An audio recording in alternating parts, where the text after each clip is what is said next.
This is Jamie Drummond for Good Food Revolution.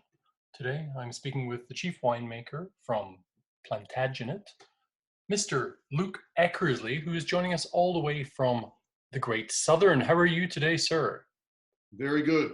In a very good mood. So excellent. It's sunny outside, and we've had lots of rain recently, which is pretty important down here. Smashing. We ran pretty low with water last year, so it puts me in a good mood. So for those people unfamiliar with the region of Great Southern, tell us a little bit about exactly where you are. Yep. So basically the Great Southerns, if you think about Perth in terms of the capital city of Western Australia, so we're almost 400 kilometres directly south of Perth, and the region itself is about 200 kilometres east to west, and then 100 kilometres north to south. So it's one of the largest, or the largest region in Australia by area, not planted vines, but just in terms of its actual geographical area. Then it's broken up into 5 subregions. So you've got Franklin to the north, then we come down into Mount Barker, then the Prongrup's probably just to the southeast of us. Then Albany sits below the Prongrup's, and then basically Denmark is to the west of Albany. So basically 5 subregions and a huge amount of variance in terms of the climatic conditions, i.e., Rieslings from, Franklin River, and some of the wineries up there compared to some of the Rieslings from, say, the Prongrup's are just diversely different. And we're probably about 300 kilometres away from Margaret River. So you'd think Franklin's probably about even with Margaret River, and then Mount Barker's about another 60 kilometres south of that. And so it goes. So, and obviously just in terms of soil type and, the varieties that we grow and just the differences in styles. How many grape varietals do you grow at Plantagenet? Well, I wouldn't be able to pick an exact number. I'd probably say we're up around 8. But basically we focus on sort of the core varieties. So, and we're very lucky in that vintage dependent, we're able to grow Riesling, Chardonnay, Pinot Noir, Shiraz, and then Cabernet. We also have some Sangiovese, some Tempranillo, some Malbec, some Cabernet Franc, but we use those obviously as blending tools with some yellow wine.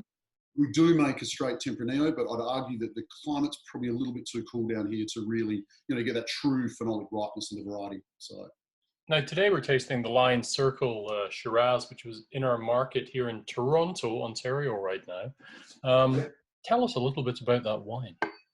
Yep, so I have some here. You have some water, it appears. It's water or vodka, I'm not sure.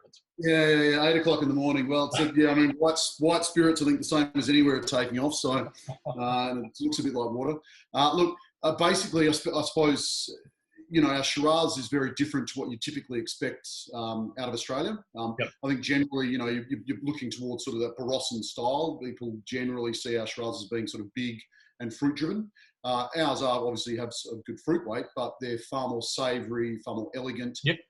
Generally, within this region, especially Mount Barker, we tend to get either white or black pepper on the nose. So there's normally that nice spice.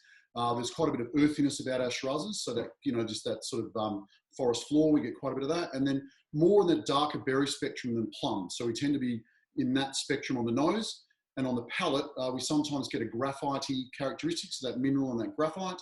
And we're still in that darker berry spectrum. So not as much plum, and then just more savoury and spice. They are, depending on, obviously, Plantagenet itself is we're the oldest winery in the Great Southern. Our vineyard's, nearly 50 years of age now.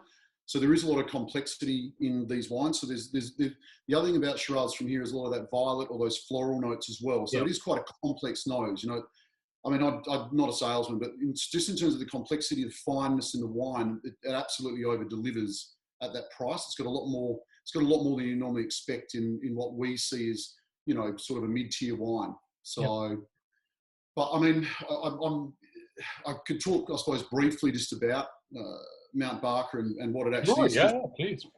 Because WA in general is quite a unique state around Australia.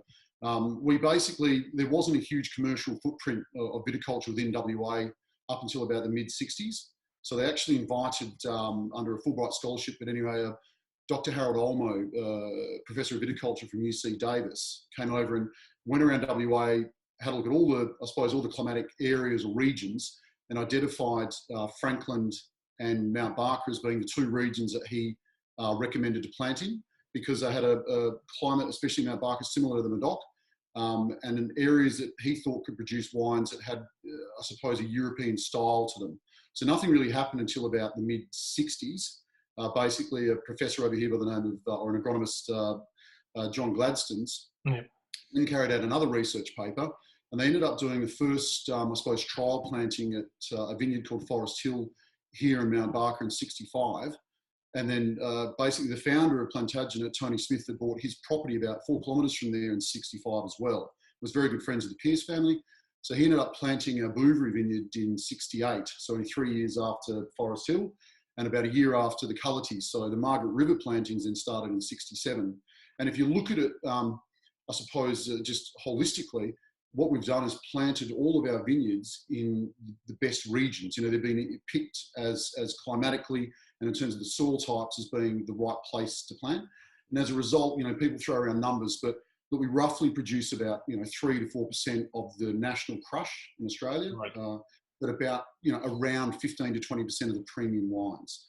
So just due to the fact that, there's not a lot of broad acre viticulture within Western Australia. We don't have a lot of those, big engine rooms where everything's, very small batch, small scale, a lot of focus on the viticulture, which is obviously very important.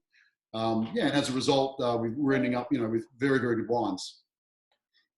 When it comes to the chemical analysis of a Shiraz such as this, what are your kind of numbers when it comes to rotundant? Because you do have that, there is that cracked pepper, most definitely, but there's something else. There's like almost like a Chinese 5-spice thing going on in there.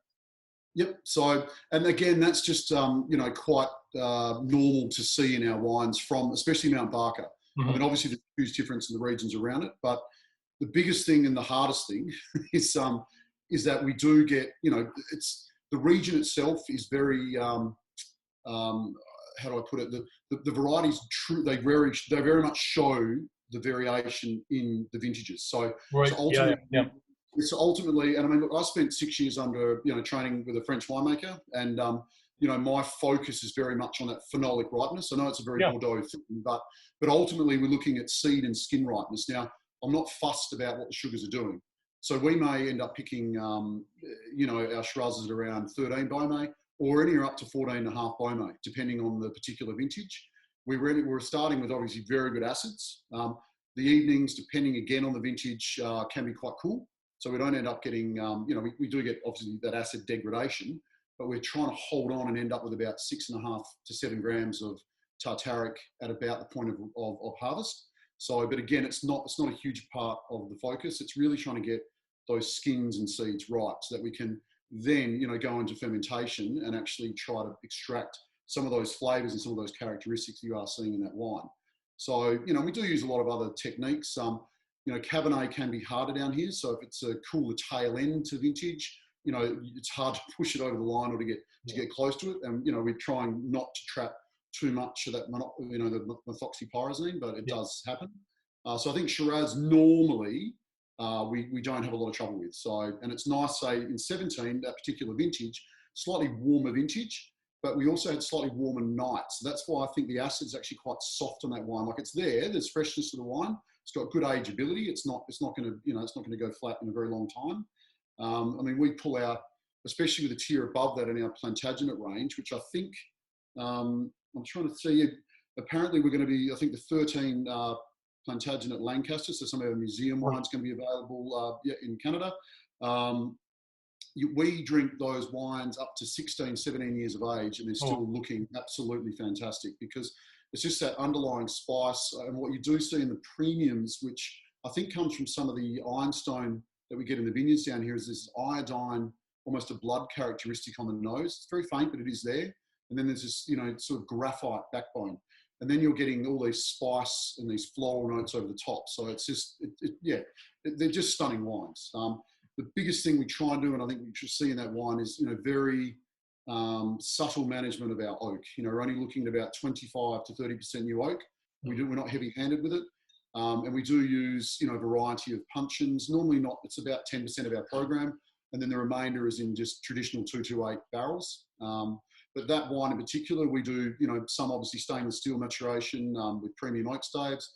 and gets some barrel maturation. So it gets a combination of a lot of different Yep. techniques, and it's just bringing about that complexity in the wine. So yeah, but Fantastic.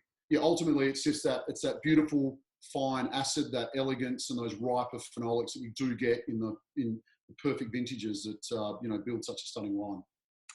Now, you were speaking about the 2017 vintage. You've just harvested, well, reasonably recently, the 2020. How badly did the restraints of the pandemic affect your harvest? Um, I think mentally there was a little bit. It was a I little can bit hard. imagine. Yeah. It was quite a challenging vintage, just because of the anxiety of not knowing what our state government would actually do in terms of lockdowns and what would be classed as essential services. Yes, of So course. it was coming about at about around February, March, which is our harvest date. So it didn't really create a lot of complications. We were lucky within Western Australia. I mean, obviously, Perth's, I think, one of the most isolated capital cities on the Yeah. face of the planet. And we're 4 hours from there, so we're quite distant. It's quite a sparsely populated state. I think there's about 2.5 million people in WA. It's a massive state. So I think it's not dumb luck, but we've been very lucky in that the sparseness, I think, has meant there hasn't been, we've had no community spread in quite a while. We've only got about, I think, 3 active cases in Western Australia at the moment. So we haven't had a lot of bad, we're very, very, very lucky over here at the moment. And as a result, we got through vintage without, any dramas at all. If anything, the thing that was harder with the vintage, it was very early. We were about 4 weeks ahead of schedule within Western Australia. So it's quite a compressed vintage. And we had, I think there was only one chap coming out of Italy that couldn't get into the country. So Right. so we went with a slightly smaller crew. But we're about 1,000-ton winery, so we're not huge. We've got adequate tanks, and we just run one big long shift and get stuck into it once it starts. So, but generally, the V20 for us was a fantastic vintage. Apart from that little bit of anxiety. Now, speaking of anxiety, how are you feeling about the way things are right now? I've been trying to follow the news in Australia, but things are changing so quickly all over the world every single day. Where are you at right now? Obviously, as stated, within Western Australia, we're fine at the moment. So we went to a complete sub-region lockdown. So we're unable to get to Perth. We were not allowed to go in between regions. So they Right. were very, very effective. We're very lucky. Our Premier as such is a ex-naval lawyer. I think that he's just very, very efficient, very quick to act, which has been great for us. I think within Australia, there's probably been, maybe a little bit of that is she'll be right attitude. I think, we were, just because of the sparseness of the country, and I think the way that it was spread out, things were okay initially. But obviously of late, Melbourne's had, or Victoria in general's had a massive outbreak. They've had some problems. I mean, when you have a look at, and it's not a nice statistic to talk about, but, I think there's up around 350 deaths within Australia, and I think about 260 of those are coming out of Victoria. So, but that's on the decline at the moment. So everything is under control. In terms of the wine industry, we've actually been, we have been impacted. We look after a few small producers within this region, and the guys that were all on premise, especially on the eastern seaboard, that are selling, directly to restaurants because of that strong connection with the sommeliers, have actually lost all of their trade overnight. Yeah. So, and obviously it's very hard, because you look at the cafes and that whole start-stop nature of what this COVID-19 is doing, where, they're going to a shutdown, so they're having to, lay people off, obviously get rid of all their stock, or discard the stock, and then to restart again, that's a huge cost in that. So, I'm lucky in that when I'm off to Katanning, a town about an hour and a half north of here, tonight to host a dinner for 25 people, which is, wow. Yeah, I know, which is it's fantastic. Like, we're still behaving quite normally, but I'm going to be reiterating, especially with my staff, within the winery, is just to maintain, hygiene and social distancing. I think, look, my wife is a paramedic within Western Australia, and they're very, very, very aware of the fact that they're predicting maybe towards the end of this month, maybe early September for us, that there will be some community transmission. That's what the probability state at the moment. So we just, I think everyone needs to not get too complacent, and that's the hardest thing right now. Is to maintain our hygiene and our distancing. So, but generally it's good. Cellar door sales have gone through the roof. So we've been, spending a lot more time interacting and doing, I suppose, communicating with our database and with a lot of the loyal, I suppose, supporters of the brand. And a lot of guys have been buying directly from us. We've always been very WA focused. So the majority of our domestic or traditional distribution sales have been within WA. And it only really slowed for a little while, and now it's back to some sort of normality. So therefore, as a winery, we've been very lucky. And I think as a state, we've been very lucky. And I think generally across Australia, most wineries have been okay. It's only some of those smaller producers that have basically all on premise that have had problems. Did you already have a pretty good setup when it came to direct consumer sales? Yeah, I mean, you've got to, basically with us, founded by, this Tony Smith, an old Englishman back in '68. This winery was basically an old apple packing shed. So we've been making wine here since '75.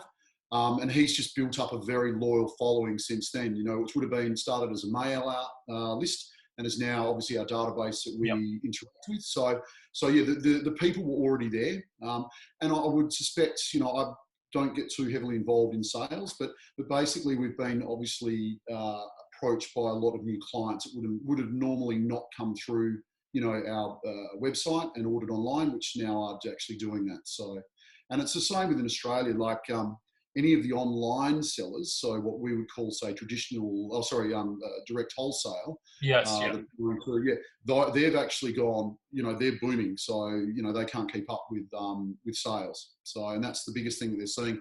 When obviously Victoria went back down into, partial lockdown, New South Wales is obviously starting to lock down as well a little bit. They've got some clusters over there.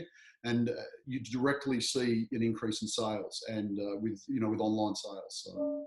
And how have things been for your export markets? Yep. So, I mean, basically with Plantagenet, we've got very long relationships going into the UK and into Japan. So mostly around Tokyo. None of that's really slowed down. So an order came through only last week from Liberty, from our UK distributor. Yes, but basically, we're not heavily involved in China, so there hasn't been a huge downturn there. We only sell, very small drips and drabs into there, so it's not a major outlet for us. Obviously, we're selling some into Canada, and that's not stopped. So I think that apart from say the channels of freight or of transport, which are obviously booming at the moment, so nothing's slowing down. I mean, bottle shops in Perth have said it's been like Christmas since February, and as a result of that, transport's still operating. All those channels are open, so we haven't had any issues actually getting wine overseas. So it's been fine. I think some companies have been affected with China. Obviously, the relationship between the Australian government and China has been a little bit stretched of late. I've heard. So that I think has had some impact. But in saying that, I mean, other producers within this region that I do communicate with that have larger sales going into China, they haven't really noticed. There's a bit of a fall off initially, but things are back about in balance. So yeah, I think again, we're very, very lucky compared to some other industries that are suffering at the moment, and I do feel that. And I think anyone that is a little bit of an empath tends to feel a bit of that simmering of anxiety just because of what's going on out there and just the way things are and how they're going to be into the future. So it's just different times, and it might be a long time before it's the same again. So. Now, I hope you don't mind me asking you this. You mentioned that your wife is a paramedic, so has a kind of medical background there. What is her take on the way everything is going globally right now? She's she's very pragmatic as a person. I mean, I think as a paramedic, you're going, so you're in a frontline position where, not only have they picked up obviously COVID patients, but I mean, she's attending, car accidents and things like that. So she tends to be very pragmatic about things and just very settled in how it is. I think, long term, she just sees it as being, I suppose, a new or a different reality. That's what we're going to have to come to grips with. I think it's going to be a very long time. And we obviously talk a lot in the night and so forth about about how it is, but we have two children, a 10-year-old and a 5-year-old, and it's, it's challenging times. We had to homeschool for a period of time during the initial stages of COVID, during vintage, which was quite hard. But no, I think she's an optimist in that, this is going to be beaten. we're very, they plan things out. She plans things out, and I think, ultimately we'll just get used to what is this new world. 3 years, 5 years, who knows how long this is going to take to get back to a new normal. So I just don't think it's going to be the same as it was before for a very long time. I don't think so. Now, I'm always looking for silver linings wherever I can find them. What is the most wonderful, fantastic thing, or even just slightly good thing that you have learned or gleaned throughout this pandemic lockdown experience? Yeah, I mean, as you know, I think it's quite, it's definitely spoken about in the cellar. There's a stronger connection with even the guys that I work with. So we're very, open about how we feel, about, what's actually happening, about protecting each other. So I think there's been, and I don't mean to make it a male thing, but more of a brotherhood around the COVID. It's sort of brought people together. Yeah. We had my number two, or I call him my equal, but another winemaker here by the name of Chris Murtha. He had a baby girl halfway through vintage. So, everyone in the cellar was very conscious of that and very aware of just trying to maintain, because of that, social distancing, being very, clean in what they were doing, because no one wanted to transfer that to him if it was down here. So I think the positive is that it's brought people together, and I think, as you do hear, a lot of people, I haven't really reached out to old mates or anything like that, but I've definitely been talking to my family a lot more. I did have an old friend from school who actually works as a evolutionary biologist with our CSIRO in Canberra, and we had a chat about it, and it was just that initial hit of anxiety that you got because of it, and just working through that and talking about it. Then after that, it's heated off. So I think for me, that the silver lining is that it's actually brought people together, and it's opened up a lot more dialogue just between people, both in your own family and just people that the first time that you've met them. People are a lot more chilled and a lot more easy, a lot more open now. So, well, I'm glad you're feeling your anxiety has dissipated somewhat. With us living right above the United States, my anxiety is still on fire. So it's I've got, imagine why. I've got cousins in Austin, Texas, and it is hard. We do communicate, and it's just it's not ideal. So I come from the UK originally, so so many of my family and friends are over there, and they're kind of not in a great spot either right now. So. No, and I suppose one thing I can say is because the way Western Australia is right now, and because there's been little cases, there's only, as I say, about 3 active cases in the state at the moment, there is a little bit of complacency, and that is a concern. Yeah. But what it has done is it's allowed us to feel some sense of normality. So it does, and I don't.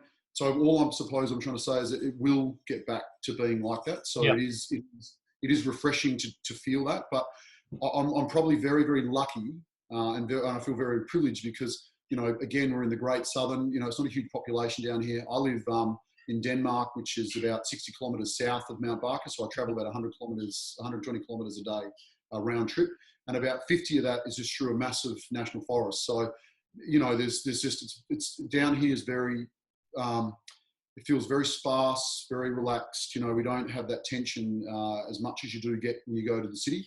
So I have had to go through Perth. I have had to go through Perth a couple of times, and there's still everyone up there still behaving a little bit. They're just keeping their distance and so forth. So, but I suppose what I'm saying is that normal will come back, or a new normal as such. So,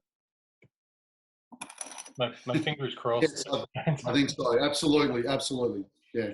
Well, the Russians want a vaccine, so Yeah, we won't get into that. But Luke, thank you very much for joining us this morning. I know you've got a whole lot of work to get to. I really appreciate you taking the time out for a chat. And maybe 2 months down the line, we can catch up again. I'd love to, yeah, especially if some of these other wines you actually can get your hands on. So there's a 19 Chardonnay, there's going to be that 13, so an older Shiraz that's going to be around. And we've also got an offering of Pinot, a Cabernet, and a very elevated or ultra premium Cabernet that's going to be very small amounts available in Canada. So if you can get any of those wines, I'm more than happy next time I have a glass with me and we can actually talk through it and, some of the techniques and what we try and do down here to craft, these very, I suppose, elegant, pure styles of wine. So that would be lovely. Thank you very much, and cheers. Have yourself a wonderful Friday. No problems. All right, stay safe. Take care. Bye for now.